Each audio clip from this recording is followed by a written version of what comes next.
ദൂരെയുള്ള സ്ഥലങ്ങളിലുള്ള സാധനങ്ങൾ ജിന്നുകളോട് ആവശ്യപ്പെട്ടാൽ അവന്റെ ആജ്ഞാനുവർത്തികൾക്ക് എത്തിച്ചു കൊടുക്കുമെന്ന വാദം ഉണ്ടെങ്കിൽ ഇന്ന് ജിന്നിന്റെ ആജ്ഞാനുവർത്തി അവർക്ക് തിരുവനന്തപുരം ക്ഷേത്രത്തിലുള്ള 90,000 കോടി നിധി എത്തിച്ചു കൊടുക്കുമോ? മൊയ്തീൻ കാവുംപുറം.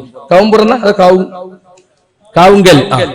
യഥാർത്ഥത്തിൽ പല സാധനങ്ങളും ഞങ്ങൾക്ക് എത്തിച്ചു തരുന്നുണ്ട് എന്ന് ഇവിടുത്തെ ദിവ്യത്വവാദികൾ പറയുന്നു. സായിബാബനെ പോലത്തെ ആളുകളും മറ്റവരൊക്കെ പറയുന്നു. നമ്മൾ പറയുന്നു അങ്ങനെ ഒന്നും കൊണ്ടുവരാൻ മനുഷ്യനെ കൊണ്ട് കഴിയൂല. കാര്യകാരണം ഇപ്പൊ ജർമ്മനിയിൽ നിന്ന് തനിക്ക് മരുന്ന് കിട്ടുന്നുണ്ടെന്ന് ഒരു ഹോമിയോ ഡോക്ടർ, ഫറൂഖിലുള്ള ഹോമിയോ ഡോക്ടർ വാദിക്കുന്നതായി പറഞ്ഞു. അയാൾ വാദിക്കുന്നുണ്ട്. അപ്പൊ ഒരിക്കലും അത് കൊണ്ടുവരാൻ കഴിയൂല എന്ന് ഉറപ്പാണല്ലോ. ഇനി അങ്ങനെ കൊണ്ടുവരുന്നുണ്ട് എന്ന് അയാൾ വാദിക്കുകയാണെങ്കിൽ ഏതായിരിക്കും? ശൈത്താന്റെ സഹായം കൊണ്ട് ഒരു പക്ഷെ കിട്ടിയേക്കാം.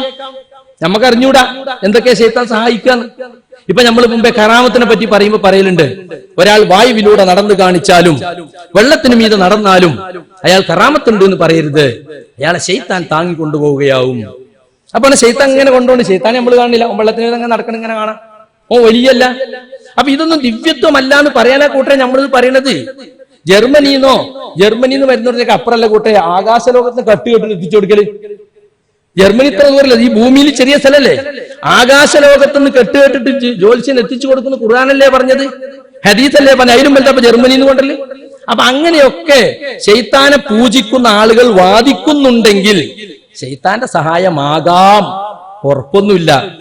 പിന്നെ എന്തൊക്കെ സാധിക്കും നമുക്കറിയില്ലല്ലോ. എനിക്ക് ശൈത്താൻ പൂജല്ല. ശൈത്താനെ പൂജിക്കുന്നവരോട് ചോദിക്കണം. ശൈത്താനെ പൂജിക്കുന്ന ആളുകൾ ശൈത്താനെ പ്രസാദിക്കാൻ വേണ്ടി തമ്മാടിത്തങ്ങളും കുഫറും ചെയ്യുന്ന ആളുകൾക്ക് ശൈത്താൻ പല സഹായം ചെയ്തേക്കാം. അങ്ങനെ ഇതും ചിലപ്പോൾ ഉണ്ടായേക്കാം എന്നേ പറഞ്ഞിട്ടുള്ളൂ. അപ്പൊ പിന്നെ ദൂരമുള്ള ഭാരമുള്ള വസ്തുക്കൾ അവിടുന്ന് ഇങ്ങനെ എടുത്തുകൊണ്ടിരാന്ന് പറഞ്ഞത് ശൈത്താന് കഴിയോ? ശൈത്താന് കഴിയിട്ടുള്ളതിന്റെ തെളിവാണ് ഖാല ഇഫ്രീത്തും മിനൽ ജിന്നി, ജിന്നിൽപ്പെട്ട ഒരു മല്ലൻ പറഞ്ഞു സുലൈമാൻ നബിയോട്, നിങ്ങൾ ഇവിടുന്ന് എണീക്കുന്നതിന് മുമ്പ് ആ സിംഹാസനം ഞാൻ ഇവിടെ എത്തിക്കാം. അപ്പൊ സുലൈമാൻ നബി പറഞ്ഞോ നിനക്കതിന് കഴിയൂല? പറഞ്ഞോ? അള്ളാഹ് പറഞ്ഞോ? പറഞ്ഞിട്ടില്ല. പക്ഷെ അതിനേക്കാളും മുമ്പ് ഇവിടെ സാധനം കിട്ടണം. അപ്പോഴാണ് കാലല്ലദീ ഇൻദഹു ഇൽമു മിനൽ കിതാബ്, വേദഗ്രന്ഥത്തിൽ അറിവുള്ള ഒരാൾ പറഞ്ഞു. ആര്? സുലൈമാൻ നബി തന്നെ പറഞ്ഞു, ഞാൻ കൊണ്ടുവരാൻ. ഞൊടിയിടയിൽ അവിടെ എത്തി. ഇത് നമ്മൾ പഠിച്ചതാണ്.